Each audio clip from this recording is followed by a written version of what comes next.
Perseverance, action, and hope. This is all about finding that inner drive, and just keeping going no matter what. Right. We start with a really powerful one from Martin Luther King Jr. If you cannot fly, run. If you cannot run, walk. If you cannot walk, crawl. Above all, keep trying. That image of crawling, it's so stark, isn't it? Almost uncomfortable. It really strips away all the excuses. It does. What do you think he was really getting at by highlighting such a basic, almost primal level of effort? Why not something, more dignified? That's a really interesting question. I think what's fascinating here is King is embracing the lowest common denominator of action, you could say. Oh. He's stripping away any need for grand gestures. Yeah. He's suggesting that even when everything seems blocked, just the act of crawling, just refusing to stay, still has immense power. So it's about finding agency even in the smallest movement. Exactly. Agency and purpose in minimal effort, even when you feel totally drained. It's a huge message about internal resolve, isn't it? That any forward movement, no matter how tiny, is still progress. Yeah. So the question for you listening is, how does this idea of crawling apply to something you found challenging? What's the smallest possible step you can take when you feel completely stuck? That's a powerful challenge. And it actually leads us right into our next quote from Thomas Edison. I didn't fail 99 times. I learned 99 ways of how a bulb cannot be made. Classic Edison. Right. It completely reframes failure. It just turns mistakes into lessons, plain and simple. It absolutely does. And it brings up a really important question for all of us, I think. How do we actually shift our mindset? How do we stop seeing setbacks as, final defeats and start viewing them as essential steps, as just data points in a learning process? Like Edison did. Each failure was just more information. Precisely. It moved him closer. It really reminds me of that Winston Churchill line, too. Success is not final and failure is not fatal. It is the courage to act that counts. Ah, yes. Good connection. Both of them understood that the journey is about persistence, about learning from the stumbles, not about trying to avoid them altogether. Seeing every obstacle as a stepping stone, that's a powerful shift. Okay, our next quote in this section is from Albert Camus. In the middle of the winter, I realized there is an invincible summer in me. Oh, beautiful. It is beautiful, isn't it? So much resilience, so much self-discovery packed in there. It speaks to this incredible inner strength. It really does. And if we connect that to the bigger picture, Camus isn't denying the harshness of winter, right? The tough times we all face. No, he acknowledges it. Exactly. But he's pointing to something inherent, something almost unstoppable within us, that invincible summer. Our inner source of hope. Yes. An internal source of hope that can sustain us, even when everything outside feels cold and bleak. It's about tapping into that enduring spirit. It reminds me a bit of the Hindi saying, Umid pe dunya kayam hai. Which means? It means, it is hope that holds the world. It's a reminder that even in the darkest times, there is an internal light. Wow. So the question for you is, what does your invincible summer look like? How do you tap into it when things get tough? What are those inner reserves, you can rely on? That's a fantastic way to frame our inner strength. This whole section on perseverance, action, and hope. It really does emphasize that persistent nature of growth, doesn't it? Yeah. And the power of just taking positive action. Yeah, it echoes Swami Vivekananda's call too. Arise, awake, and stop not till the goal is achieved, that unyielding drive forward. Absolutely. Okay, let's turn inward now. Explore the self, autonomy, potential, and introspection. This theme really pushes you to think about who you are and what really drives you. We begin with a core teaching from Gautama Buddha, Atmo Dipo Bhava, which translates to be your own light, or be your own guiding light. Powerful. It sounds like a call for self-reliance, right? Basically, don't just follow others blindly. Precisely. It highlights the vital importance of internal guidance, self-sufficiency, trusting your inner compass instead of constantly seeking external validation or authority. Right. It really resonates with Socrates' idea, too, that an unexamined life is not worth living. Good point. Both push for introspection. Both urge us to find our own truth through looking inward. And remember the oracle at Delphi. Know thyself, it's all connected. It is. So for you listening, what does it actually mean to be your own light in your day-to-day choices? How do you practice relying on your own judgment, your own values? A profound question for everyday life. Okay, from the East, let's jump to the West. René Descartes' famous statement, cogito ergo sum. I think, therefore I am. Foundation. So foundational for Western philosophy. What's the core idea here, and how does it maybe connect to being your own light? Well, what really strikes me about Descartes is the radical emphasis on thought itself. The very act of thinking, he says, is the proof of your existence. Okay. It sounds simple, but it grounds your individuality. Yeah. Your thoughts are uniquely yours. They prove you are real, separate. And in a way, that complements the idea of autonomy, of being your own light. Because your thoughts shape your reality. Exactly. And this aligns so well with Mahatma Gandhi's idea. We are but a product of our thoughts. What we think, we become. Wow. So the question is, how do your thoughts shape who you are and what you believe is possible for yourself? Do you really recognize the power your own mind has in creating your world? Our thoughts as architects, potent stuff. Mm-hmm. And speaking of taking charge, William Ernest Henley in that incredible poem Invictus declares, I am the master of my fate, I am the captain of my soul. Pure empowerment. Right, a declaration of ultimate personal control. Absolutely. If we connect this to the bigger picture, it's just this powerful statement of personal agency, that feeling, that conviction that you have the final say over your life's direction. Owning it all. Owning your choices, your character, your path, no matter what's happening externally. It echoes Socrates again, doesn't it? I count him braver, who has conquered his own desires, than the one who has conquered 1,000 of his enemy. Self-mastery is the ultimate bravery. Exactly. So how do you practice being the master of your fate in your own life? What choices do you make that really reflect that kind of ownership? This whole section really pushes us to look inward, doesn't it? Understand our thoughts, take charge of our journey. A powerful call to self-direction. Definitely. Okay, moving on to something close to any learner's heart. Knowledge, wisdom, and education. These quotes offer a fresh look at what it really means to learn. First up, Aristotle. Educating the mind without educating the heart is no education at all. This is clearly about more than just facts and figures, right? It's about character. Empathy. You're spot on. What's fascinating is that distinction Aristotle makes between just having information and having true education. The difference is crucial. It is. It's not just what you know, but how you use it. The empathy, the values you bring to the world. It makes me think of Mahatma Gandhi again, saying, mere literacy is no education. They're both arguing for something holistic. Exactly. Education that builds character and compassion right alongside intellectual skills. So think about it. What do you believe is the most important lesson for the heart that education should teach? Beyond the tests, what truly matters? That's a crucial question, especially today. Okay, next, a bit of a paradox from Socrates. Wisest is the man who knows that he knows nothing. Sounds counterintuitive, doesn't it? It really does. How can knowing nothing make you wise? Well, it is a paradox, but a really profound one. It raises this vital question about intellectual humility. Okay. Socrates is saying true wisdom isn't about thinking you know everything. It's about recognizing the sheer vastness of what you don't know. The more you learn, the more you realize. Exactly. The more you realize how much more there is to discover.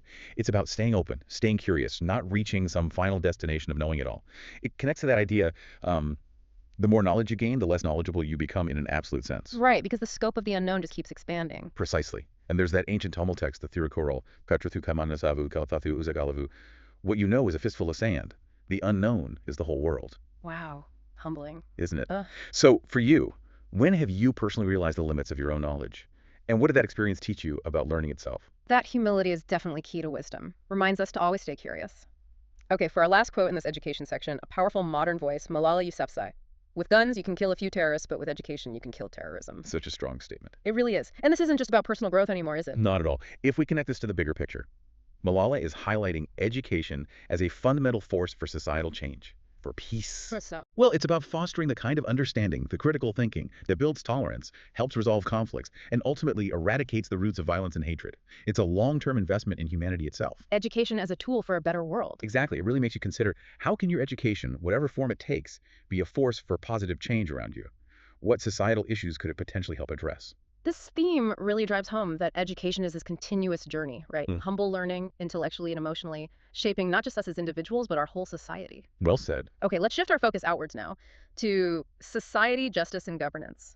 These quotes really challenge us to think about how we live together, how we build a fair world. Important stuff. We kick off with a very biting critique from George Orwell's Animal Farm.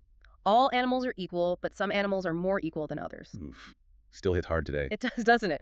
What's Orwell really trying to show us about how societies often operate? It's just incredibly sharp. What's fascinating, and maybe depressing, is how he exposes the hypocrisy that can exist even when equality is loudly proclaimed. The gap between the ideal and the reality. Exactly. He shows how power structures can twist justice, sometimes subtly, sometimes not, turning an ideal like equality into a tool for oppression. It's a stark reminder to look beyond the slogans. Yeah. It forces us to ask, can you think of examples even today where this quote still rings true? Where ideals of fairness seem, well, twisted. Unfortunately, yes. Okay, next, a really profound definition of justice from B.R. Ambedkar, one of the key architects of India's constitution. In a just society, there must be ascending sense of reverence and descending sense of contempt dissolved into empathy. Wow, that's deep. It is. What does that phrase dissolve into empathy really mean in practice, do you think? It raises such an important question. How do we genuinely build a society where respect is universal, where contempt is just gone, replaced entirely by understanding? It sounds like a huge shift. It is. Ambedkar is calling for a fundamental change in how we view each other. To actually revere all people, regardless of their status, and to actively replace judgment with a deep attempt to understand their experience. Seeing everyone as inherently worthy. That's the foundation of true justice, isn't it? He also challenged India, asking, can India keep the interest of the nation above their interests of creed? It's about prioritizing that collective good over narrow divisions. Putting the nation or humanity first. Right. So for you listening, how can you practice empathy to help dissolve contempt in your own daily interactions? What small steps can you take to genuinely try and understand others better? That's a powerful personal challenge, crucial for any community. Okay, for our final quote here, Martin Luther King Jr. again, offering this hopeful vision. The arc of the moral universe may be long, but it bends towards justice and truth. Such a necessary quote sometimes. It really is. It's so hopeful, even when things look incredibly bleak, isn't it? It is, and it's powerful because it's not naive hope. If you connect it to the bigger picture, King's statement is this profound belief in the ultimate triumph of justice. Despite the setbacks. Yes, it acknowledges progress is slow, often painful, hard-won, but it asserts that the fundamental direction of history, the moral trajectory, is towards fairness and truth. It's a call to keep working then. Exactly. Keep pushing, keep contributing, because our collective efforts do help bend that arc. It reminds me a bit of Voltaire, too. I may not agree with what you say, but I'll defend to death your right to say it. How does that connect? Well, that commitment to free speech, to open debate, even when we disagree vehemently, is vital for pursuing truth and ultimately justice. They are intertwined. Makes sense. So consider this. What actions, big or small, do you think help bend that moral arc towards justice in your community? What role can you personally play in that bending? This whole theme really reinforces that building a just society needs constant vigilance, doesn't it? Deep empathy, commitment to values, moving beyond prejudice. Like Laura Bates said, it is not a man versus woman issue. It is a people versus prejudice issue. It's about tackling the root problem. Exactly. Okay, next up, let's dive into humanity, nature, compassion, and unity. This theme explores what connects us all, how we thrive together. Our first quote is from Rabindranath Tagore, where the mind is without fear and the head is held high. Into that heaven of freedom, O Father, let my country awake. Such beautiful imagery. It feels almost like a universal prayer, doesn't it? Yes. For a better world, a place where everyone can flourish without being afraid. It absolutely does. What really strikes me is Tagore's vision of a society built on, well, fearlessness and dignity. Freedom from mental chains. Yes, Yeah. where the human spirit is free from dogma, from prejudice, from oppression. It speaks to this collective dream, this aspiration for an ideal state where people can truly thrive and contribute fully. He's dreaming of a world liberated by noble thought. A powerful vision. So the question for you is, what does a heaven of freedom look like to you in today's world? What would that actually mean for your community, for your life? A beautiful and challenging aspiration. And this leads us nicely to Gandhi's Sarvodaya philosophy. In the well-being of all lies the well-being of an individual. A complete flip. It totally flips the script on pure self-interest, doesn't it? It's all about interconnectedness. It's a fundamental reorientation. It raises that crucial question about our responsibility to each other. Gandhi challenges that purely self-interested view we sometimes see, like in Adam Smith's idea about the butcher self-interest benefiting society. Right, the invisible hand. Sarvaya, which means welfare of all, says, no, our individual happiness, our prosperity, is deeply intrinsically tied to the welfare of the whole community. It reminds me of the African Ubuntu philosophy. Exactly. I am because we are, or Oh. you exist because we are. Our actions ripple outwards. So the question is, how do your actions contribute to the well-being of all around you? What's your role in that collective good? A powerful reminder of our shared fate, our shared responsibility. And for our last quote in this theme, Gautama Buddha again. Thousands of flame can be lighted from one flame and its life won't be shortened. So simple, yet so profound. It really is such a perfect metaphor for sharing goodness or knowledge or hope. It's incredibly elegant. If we connect it to the bigger picture, Buddha just beautifully illustrates the power of sharing, of unity. Generosity doesn't diminish you. Exactly. It actually multiplies the positive impact without any loss to yourself. When you share knowledge or compassion or even just a good idea, it lights up others. It creates this network of positivity. It encourages being open. Definitely. It echoes Mahatma Gandhi again, wanting ideas of all lands to be blown about my house as freely as possible. It's about being a source of light for others. So what flame do you have? Maybe it's a skill, a piece of knowledge, an attitude. What flame can you light in others without diminishing your own? This section really highlights that profound interconnectedness, doesn't it? Advocating for compassion, open minds, collective flourishing. Be a light. Beautifully put. Okay, next, we tackle some of the really big questions in purpose, success, and meaning of life. These quotes cut right to the core of, well, why we do what we do. The deep stuff. Yeah. Friedrich Nietzsche. He who has a why to live for can bear almost anyhow.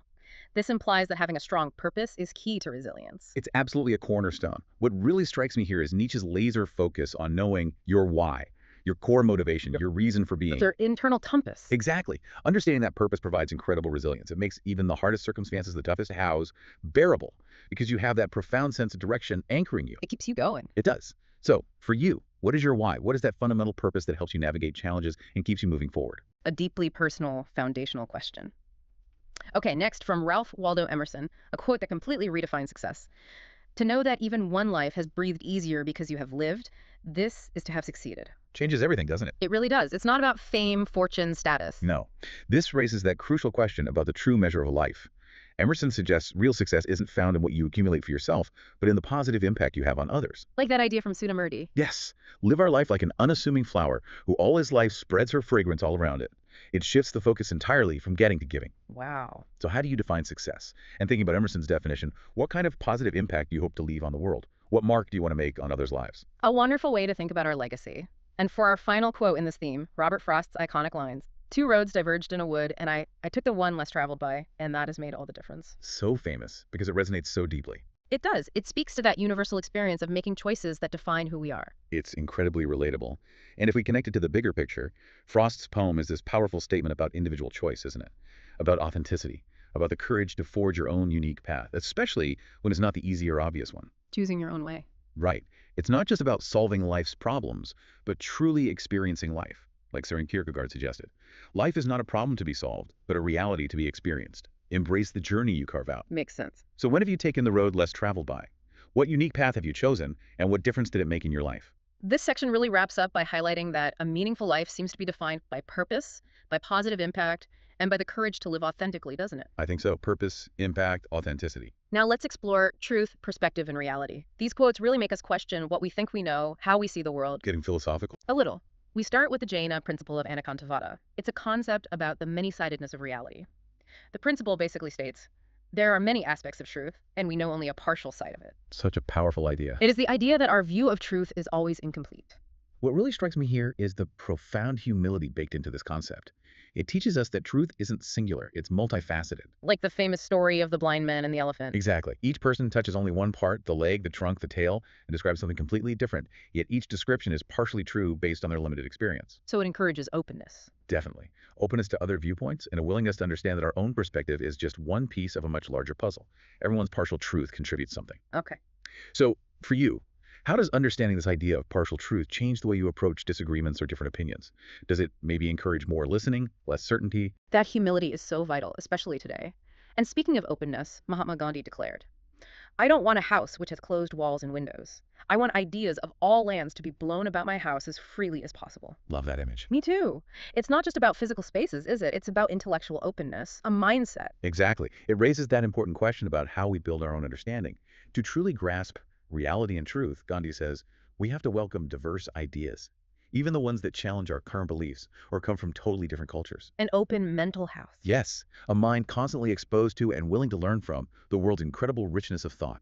It connected that ancient wisdom from the Rig Veda, let noble thoughts come to me from all directions. Beautiful. So how do you ensure your house, your mind stays open to ideas from all lands? Yeah. What steps do you take to actively broaden your perspectives? That's a constant effort, but so important. Okay, finally, Gautama Buddha offers this very practical advice. Reserve judgment where knowledge is not possible. So practical, yet so hard sometimes. Right, especially in a world overflowing with opinions and often incomplete information. It's incredibly wise, though. If you connect it to the bigger picture, it's a call for intellectual honesty, for self-awareness about the limits of what we actually know. Pause before concluding. Yes. Buddha is telling us to pause, acknowledge when we just don't have enough information, and resist that powerful urge to form quick, possibly biased opinions. It's a direct path away from prejudice, fostering a more nuanced understanding.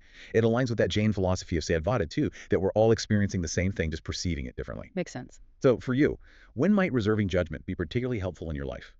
Can you think of a time when you held back, didn't jump to a conclusion, and it made a positive difference? This section really sums up that truth is complex, isn't it? It requires embracing multiple perspectives, staying humble, and keeping an open mind. Crucial skills. Okay, finally, let's look at leadership, change, and progress.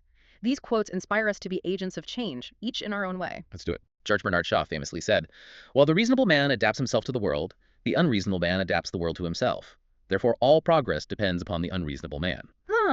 Love that one. So progress comes from the challengers, the ones who aren't content with things as they are. That's exactly Shaw's point. What strikes me is his celebration of the unconventional.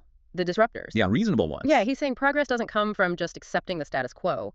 It comes from those who dare to imagine something radically different and then try to create it. It's not about being irrational, but about having the vision, the conviction, the sheer nerve to drive change, even if it looks unreasonable to others initially. Inspiring. So for you, what's one unreasonable idea you have?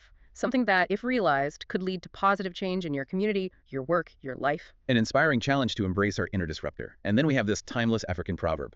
If you want to go fast, go alone. If you want to go far, go together. A classic for a reason. Such a clear lesson about teamwork and collaboration, isn't it? Absolutely timeless. It raises that important question about effective leadership and achieving big things. While, sure, individual effort can get quick results sometimes. Going alone can be faster initially. Right. But true, lasting progress, really ambitious goals, those almost always require collective action, shared vision, the combined strength of many people working together. It highlights the power of community and cooperation over just going it alone. The synergy of together. Exactly. So for you, When have you experienced the power of going together? When have you achieved something significant with others that you absolutely couldn't have done alone? That feeling of collective achievement is pretty special. Okay, to wrap up this theme, another powerful thought from Mahatma Gandhi. In little ways, you can shake the world. So empowering. It really is. So you don't have to be some great leader on a huge stage to make a real difference. Not according to Gandhi. Yeah. If you connect this to the bigger picture, he's emphasizing the massive cumulative power of individual actions. Small actions adding up. Precisely. It's incredibly empowering because it suggests every single person can be a leader for change, right where they are, no matter how small their first steps seem. Transformation starts with individual commitment, a shift in mindset. It's about your attitude, determining your altitude, as Zig Ziglar used to say. Attitude is everything. It really is. Yeah. So, the final question here. What's one little way you can start to shake the world today?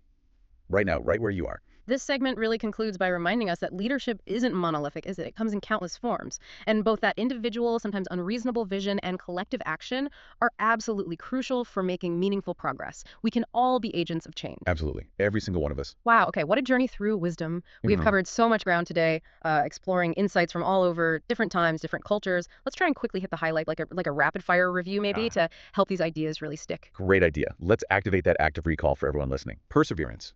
Remember MLK Jr., it's about constant effort, even crawling. And Edison, setbacks are just learning. The key. Keep trying. Got it. The self. Buddha said, be your own light. Descartes showed your thoughts define you. Bottom line, you are the master of your journey. Knowledge. Aristotle taught us true education includes the heart. Socrates reminded us wisdom starts with knowing you know nothing.